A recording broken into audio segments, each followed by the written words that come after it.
welcome to Field the Draft. I'm your host, John Sarianides, and we are back with you tonight. And tonight we're joined by Merrimack running back Jermaine Corbett. Jermaine, how are you this evening? I'm good, John. How are you? Appreciate you for having me on the show. I'm good, man. Thank you for taking the time, brother. Greatly appreciated. And I've had the good fortune of covering your career, both when you were at Stonehill and, of course, this past season we covered you up at Merrimack. And you've always been a young man that's impressed me with your play. But then just being around you and see you interacting with your teammates and hearing the great things that I heard about you, it's a great opportunity for me to finally get to talk to you one-on-one as well. And first things first, of course, you're a New Jersey kid, grew up in New Jersey. You made your way up here to play at Stonehill College. First things first, what intrigued you about Stonehill? Why did you choose to commit to Stonehill? And was it nice to play in a program that wasn't too far away from home, which means you didn't have a big adjustment? I can say like coming out of high school, it was tough because one, Jersey it's really good football in Jersey. Oh, yeah. I was under recruited. My size, I was too small. But Stonehill was one of the main schools that gave me an opportunity and gave me a shot. And I had family members there and cousins there. Kevin Porch, he was a DB there. Malik Wiggins, he was also a DB at Stonehill. So they were like two guys that I looked up to, and they were in the Stonehill program. So I talked to them like, hey, like, would you think like, do you think it would be a good fit for me? And then I took a visit there. I enjoyed it. I did really well in the drills and everything. And a few weeks later, they give me a call, and that was it from there. That was like I made history from there. I committed. I committed pretty late, because they didn't really want to throw me the offer too soon. So then they end up giving me an offer, and then I took it. And when I think of your time at Stonehill, Jermaine, obviously you spent a lot of that time in a timeshare. You gradually worked your way up to getting the majority of the carries. But the thing that impressed me was the fact that you became the guy there. Even though it was set up to where you were going to split carries with some of the other backs, you ultimately, as the season went on, particularly your last year at Stonehill, you ultimately emerged as the guy. What do you attribute that to, other than from the standard, hey, I worked hard, I did what I was supposed to do? What else do you attribute that to, though, that you were able to separate yourself and become that bell cow back, which is important in today's game? I think the main thing was focus. Just being at a small school like Stonehill, you see a lot of people that want to play football and that don't want to play football. People that's just there because they're there, and some people that really want it. And I was one of those people that really wanted it. So that really separated me from others. We had a lot of guys that were really good and also focused too. Like I could say Cam Miles, he was a workhorse. Um, Asher Corral, he was also pretty good. Christopher Domicrant. We had a bunch of guys, offense and defense, that really wanted to play football. So that gave me that extra drive, focus to be better than people that didn't want to play. You mentioned some names there, and you guys had a pretty talented skill group your last year in the program. You mentioned Chris Domerkant, who, of course, went on to transfer after that. Asher Karaha, who was a quarterback at Stonehill once again this year, the Cambridge native. When you think back at your time at Stonehill, how did it prepare you not only for the next phase of your football career, but for the next phase of life? Just being at Stonehill, it was a small school, so you had to click with guys and build a brotherhood really fast. Freshman year coming in, it was weird because like at the end of the season, well, I didn't play that much freshman year and stuff like that, but at the end of the season, like each year, the seniors would say, "Listen, like time's gonna fly. Like make sure you have fun, build relationships with your brothers, and network at the end of the day because." You're not going to be here in this setting every day, but you might need these people down the line that you made friends with for these 4 years.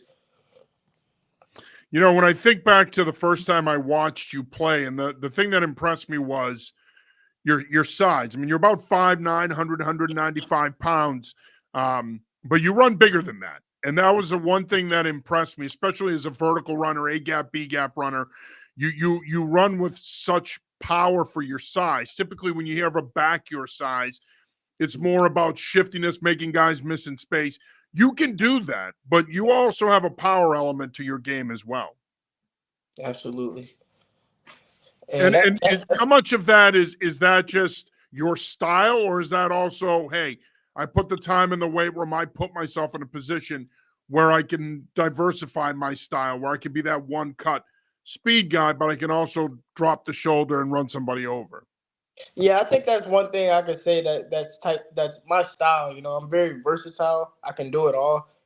Even catch out the backfield, run out the backfield. I can block. So that's one thing or those three aspects that really tie into my game because you have to have the heart to be able. It doesn't matter if you're small. I don't think size matters. I know a lot of scouts are going to be like, oh, he's small, but that doesn't really matter. You see a lot of guys in the NFL that's small and they're still going out there and they're blocking and they're doing what they need to do. I don't really take that size as a how do I say it? It's not a big difference for me. I try to hone in on what I need to do. Yeah, no, absolutely, man. There've been a lot of backs that have been in that 5'9", 5'10" range that have gone on to have great NFL careers. So it's not, I mean, that ultimately what it comes down to is obviously how you test, how you perform at your pro day. All of that stuff's going to matter. But you know what? A football player is a football player. And as the old adage goes, if you're a good football player, they'll find you. Yeah. If you do what you need to do to position yourself, you'll get that opportunity. I know when I spoke to you towards the tail end of your last year at Stonehill, I spoke to you after the Sacred Heart game. You had said to me that you were contemplating transferring. Ultimately, you did. You transferred to Merrimack. What went into that, and why did you ultimately decide that your next up, your last year perhaps would have been better spent somewhere else? Well, first it was really going into it because academics. That was one thing. You got to be a student before an athlete, so I kind of honed in on that aspect first before my athleticism. So it was there wasn't much like grad programs at Stonehill, so that was one of the main reasons why I left. And then just leaving, I didn't want to go to a school where I only had 1 year left and I didn't play as much. So at least I got to a school that ran the ball, threw the ball, and I was able to fit in fast and able to showcase on better talent that we played. We played Air Force, UConn, Dartmouth. We played every conference. Like I said, we played FBS, FCS. So it was Yeah, I awesome. know that was one of your I know that was one of the things that you had said to me in the brief conversation we had in the facility after that Sacred Heart game, where you felt, if I'm going to leave, I want to go somewhere where I'm going to play. It's one thing to say I'm leaving Stonehill and I'm going to grad transfer to go play at a FBS school, but if I'm not going to play and I'm just going to be on the roster and say I went there and played there, that's not enough. And I think you bring up an interesting point too about Merrimack, because I know it turned some people's heads around here when you decided to commit to Merrimack. Some people may have seen that as a lateral move, but you make a great point about the grad program piece, which I think is important. But also that schedule last year. I mean, like you said, you guys opened that Air Force. You played UConn. You played Maine. You played Dartmouth. I mean, you got an opportunity and you shined in those games. You got an opportunity to not only it's one thing to go to the Tropical Bowl, which we're going to talk about here in a minute, or it's one thing to go to your pro day and see how you stack up against other guys. But when you have an opportunity to play against other guys, perhaps at a higher level, and put stuff on tape, that's even more impressive. You were able to more than hold your own in those games. You performed well in those big games this year. Yeah, and that was one thing that just me and my coaches, especially like coming in to the season, because I lost my dad earlier coming into the season, so it was really tough for me. But like once I was able to try to get back like my mental and everything, like we kind of just holding in on just making that season just one of my best seasons. So that's really where like all my like strength really came from. Yeah, I'm sorry to hear that about your loss, and certainly that makes it hard. But I'm sure football was a good way to get your mind off of things, and I know that I'm sure your father was very proud of the season you did put together for Yes. Merrimack. Merrimack's been a program in recent years that has gotten a lot of attention from the NFL scouting community. And our coach Genetti, when he was in his first year there, replacing Coach Curran, he had already been on the staff for years as the defensive coordinator. But how much did that factor into your decision as well, knowing that this Merrimack program has kind of been a destination program, if you will, in New England for NFL scouts. Absolutely. Coming in, I actually got recruited by Kern, and like a few days later, as I like got an offer or whatever, he ended up leaving. So it was like we already talked about everything. Like we knew what I had to do, knew how the season was gonna go, as long as I came in and worked. So nothing changed once he left. The scouts still came. The scouts still showed their interest, and I could say the coaches pushed hard for our players, and they sent the right players to these scouts, and these scouts know like they came, watch the games, watch the film, so they know who they're getting, and they know who they like. Yeah, like I said, the Merrimack program has a very good reputation in the Absolutely. NFL scouting community because for an FCS program, Coach Kern and now Coach Genetti do a great job of recruiting guys that fit in because it's a very good academic school. So there is that balancing act of being a student athlete, but they also bring in guys that are good enough to perform on Saturdays and give themselves a chance to play professionally. You did get a chance to participate in the Tropical Bowl. What was that experience like? I talked about earlier the importance of you measuring yourself against other guys, having an opportunity to play in a college all-star game like that. What was that opportunity like for you, and what did you take away from that opportunity? Coming in, it was I didn't really know what to expect, but once I got there, it was just football. You got a bunch of good guys coming from everywhere, so it was like you weren't able to build no team chemistry, but you were able to build individual chemistry and friendships that you have for a long time with guys that's gonna be doing the same career that you're doing, and everybody striving and pushing for the same exact thing. So it was just an awesome experience being able to get out there, even still win drills, and do the same thing that I've been doing. You know, obviously, as I mentioned, it was an opportunity for you to assess where you stand in comparison to other guys. Coming out of that experience now, where would you say you are in this pre-draft process now that you've had a chance to assess your performance against other guys perhaps that are coming from bigger schools?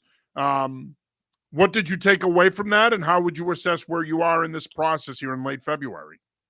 I could say my process is pretty much probably the same as everybody's.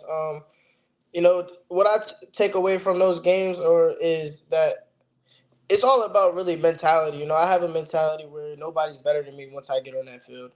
And that's the kind of mentality you got to have. So I'm a team player at the end of the day, but each position is individual. If everybody's not doing their job, if one person's messed up, then the whole play is messed up. So if I'm not doing my individual job, then how could the team be better? So that's where I kind of see what I took away is we all kind of match up the same way. I can say myself personally that I'm better than some guys out there, but each person has a different evaluation of everybody. So Without divulging any team names, were you able to meet with scouts at the Tropical Bowl or talk to NFL folks and get a sense of what they think of you and your game? yes. And what was your biggest takeaway from those conversations? Did they help you better assess yourself, your game, and where you want to take things? I could say definitely because it wasn't the first time I was able to talk to scouts, so that definitely gave me more of an edge and a push to just keep grinding, just keep my head down and keep working. How important is that feedback for a guy in your position right now who's working towards realizing a lifelong dream? How important is it to take that feedback and apply it? I can say it's really important because not a lot of guys are getting feedback, and some guys are getting the feedback and not taking it as serious as I would. You are watching Field the Draft. I'm your host, John Serenitas. Tonight, we are joined by Merrimack running back Jermaine Corbett. Um, Speaking of the pre-draft process, what are you doing to prepare for your pro day? I'm assuming you're going to be participating in the Holy Cross Pro Day on March 27th. Yes, I'll be at Holy Cross March 27th. So right now I'm training in Tampa, Florida. It's called Athlete Innovations. We just been grinding, working 40 techniques, L drill techniques, 5-10-5, bench press, a bunch of. I could say it's way different than the off season training. That's one thing that I noticed. And you mentioned the on-field stuff that you're going to have to do at your pro day, and of course, New England Football Journal will be at the Holy Cross Pro Day, so we'll get to see you up close and personal. But aside from the physical part of the preparation process for your pro day, what are you also working on the mental side of things to prepare you? Because as you mentioned, you've already talked to scouts, but you're going to get an opportunity to do that at your pro day as well. What are some things you're working on off the field to prepare you for that day as well? So it's kind of just like on my small little hobbies. I like to read. I like to journal, so I journal a lot. Just just getting my thoughts on paper, just being able to see it actually written down. That's one thing that just keeps my mind turning and keeps me really afloat. So I get that's good to know. So I'll put that in the bank for a couple minutes here when we talk about your hobbies. But as far as preparing for the mental side of football, have you been able to work on that as well? Yes. So as we come in our training, we also get a mental aspect of a day where we talk about how scouts are evaluating players, what they want to see, how they're gonna see it. So that's one thing that we're getting a little cheat codes too. So it's like I'm able to really understand that and know how to. It's like taking a test. I'm getting a study guide before the test, so I can go out Yeah. there and rock the test. So And do you have an opportunity to get on dry erase board and do some X and O stuff as well? yep, absolutely. Yeah, and of course that's going to be important, because as you said earlier, and it's true, having covered you, you can be a three down type of back. You're not somebody who is strictly going to be a first and 10, second and short guy, and then you're off. You could go the other way. You can either play all three downs, or you can be a guy that comes in on third down, does what he has to do in pass pro, and also contributes in the passing game. You don't get to this point in life where you have an opportunity to realize your dream without a solid support system. Family, friends, coaches. How would you describe your support system and how have they helped you get here? I can say my family is big. I got a lot of friends too, but I kind of keep my circle small. Um, but definitely my family. Just going through hard times and stuff like that. They just kept me just afloat, as I gotta say again, because without that mental ability, it's tough, and that support system is actually tough because then you start overthinking and thinking the what ifs, the what ifs, the what ifs, and that's really not good. Uh, Have you had a chance to just sit back and think to yourself, "Holy crap, I'm getting an opportunity to pursue my dream." That's not always easy for a guy coming out of a smaller program, even though it's an FCS program. It's not always that easy, right? Like when you made the decision to go to Stonehill, I'm sure in the back of your mind you thought, all right, if I go there and I perform and I play well and I do what I'm supposed to, you never know what's going to happen. Hopefully scouts take notice, people notice me. But now that you're in this position where you have a chance to chase your dream and possibly make it a reality, have you had a chance to just sit back and reflect on that and say, I can't believe I'm here? Yeah, absolutely. I definitely could say I definitely sit back and just praise God because I wouldn't be here if I wasn't really speaking to Him or really just having that faith. Because it's really about faith at the end of the day. I think you can do whatever you put your mind to, and a lot of people think that it's just one straight arrow, but like the dream is everything. It's Oh up and yeah. down. So, like it's definitely tough. Yeah, no, I coached for 30 years. I've been in education.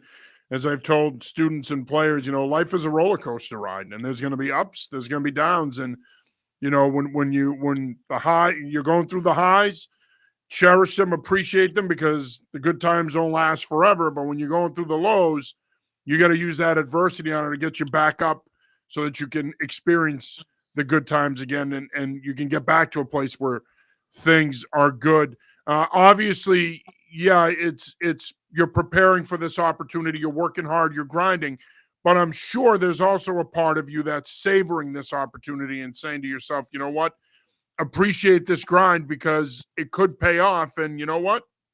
At least at this point as a college graduate, you don't necessarily have to enter the real world workforce right away, right? Absolutely. You can get a Absolutely. chance to pursue your dream. And with that said, I did want to ask you, obviously the goal is the NFL. That's where everybody wants to end up, and rightfully so. If the NFL didn't work out for you, would you consider playing in another league?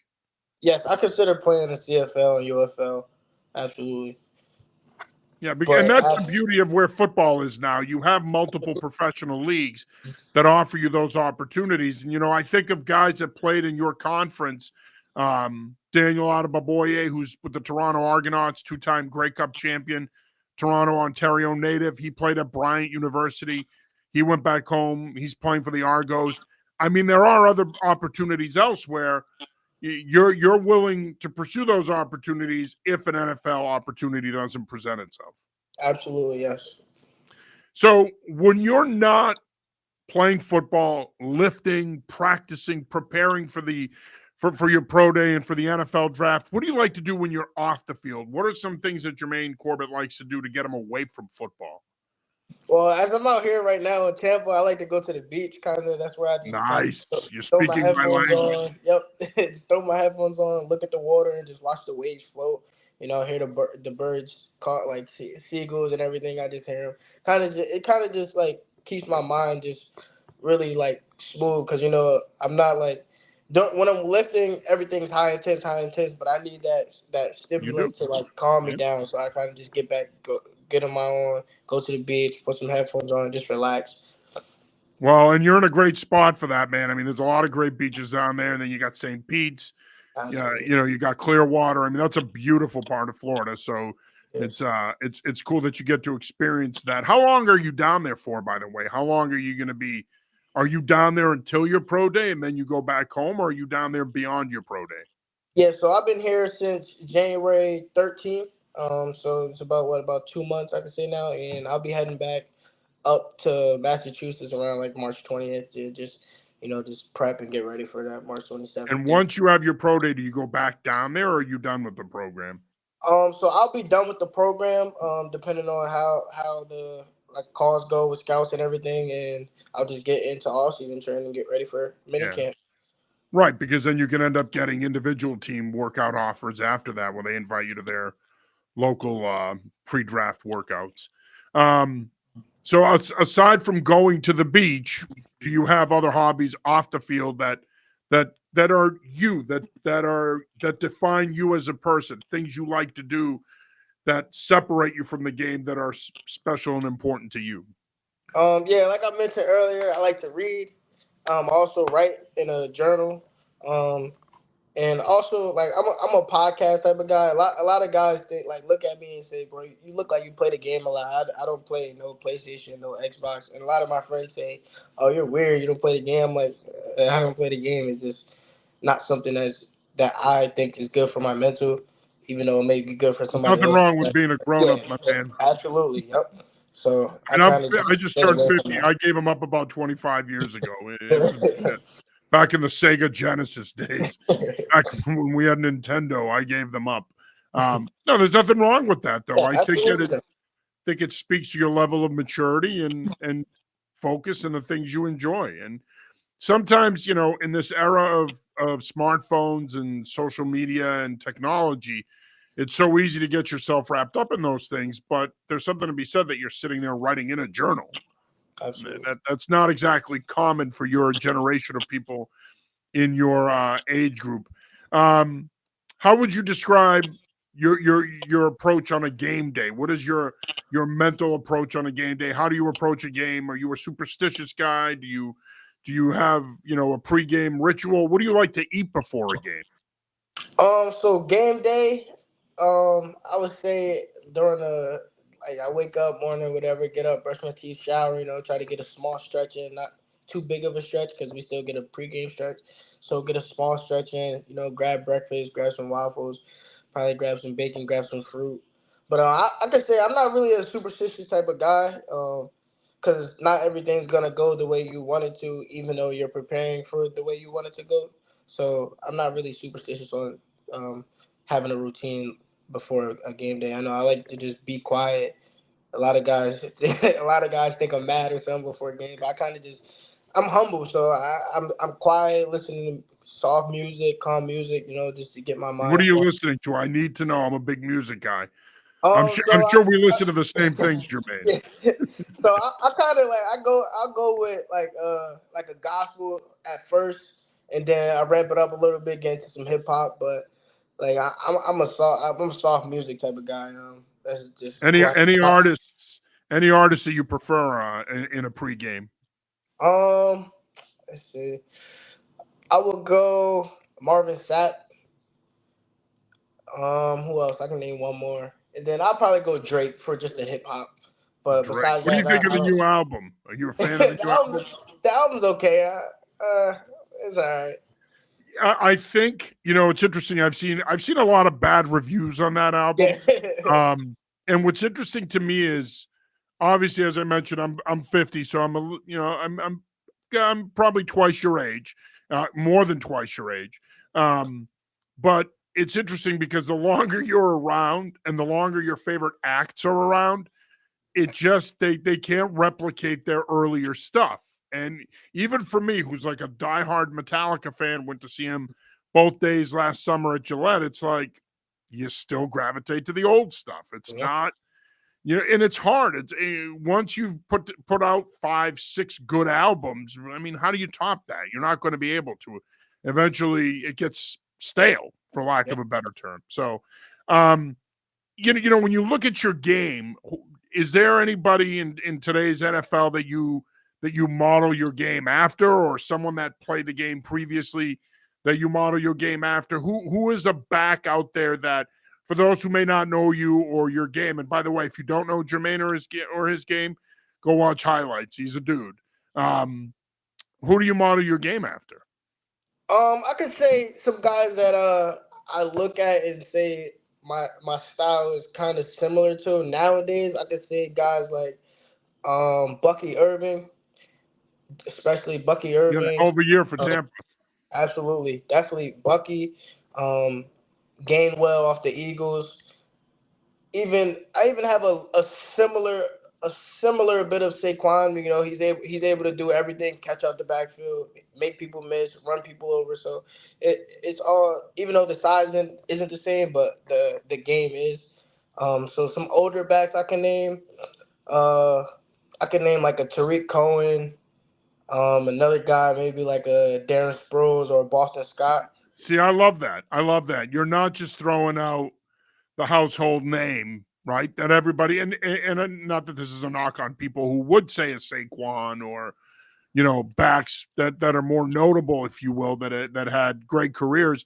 You're talking about guys. See, to me, this is where I know you're a student of the game, because you're talking about guys whose game is very similar to yours, and I can attest to that, having covered you and having seen you at practice and in games. Yeah, I mean, those are the guys that I would say that you're very similar to as well. I mean, that's the one thing about what we do.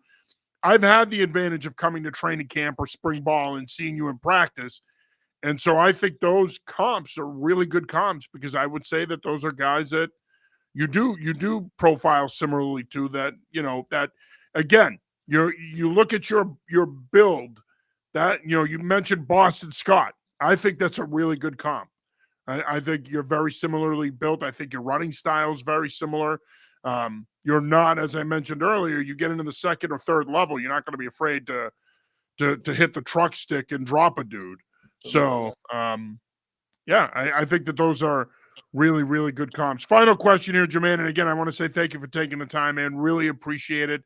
What is an NFL team getting in you if they draft you or sign you? What are they getting in you as a player and as a person? As a player, you're gonna get a team player and somebody that's willing to push not only themselves but everyone around them. Um, I'm one of those guys where in the locker room, like I'm not a clown, but you know, a lot of people gravitate to me just because of my energy and how I go about things. You know, a lot of people gravitate to guys that work hard and guys that are really serious about their careers. That is true. So that's one thing that I noticed about being in both of these locker rooms at Stonehill and at Merrimack. As an individual, you get somebody that's level headed, you know, always trying to focus, always taking that one step to get better, whether it's for myself or for the team. Well, Look, I could say this, having been around you and watched you work and watch you practice and watch you play, I think whichever team has the opportunity to either pick you or give you that shot, I think you're going to go in there and work your ass off and you're going to try to make the most of it. So I think that they're going to see what those of us that know you and know your game have known now for a while. Jermaine, I want to say thank you for taking the time, man. We want to wish you the best of luck. We can't wait to see where you end up. And just know that we'll be here rooting for you and pulling for you. And as always, if there's ever anything we can do in this process, please let us know. Absolutely, John. Thank you. Appreciate you again for having me. I'll definitely be in contact too. I'll see you March 27th. All right, my brother. Yep, we'll be there for that. And stay safe and keep grinding, brother. Absolutely. Thank you too. Have a good night. Thank you. You too. All right, that is Jermaine Corbett, running back from Merrimack. That'll do it for this episode of Field the Draft. For Jermaine, I'm John Serenitas. Till next time, peace.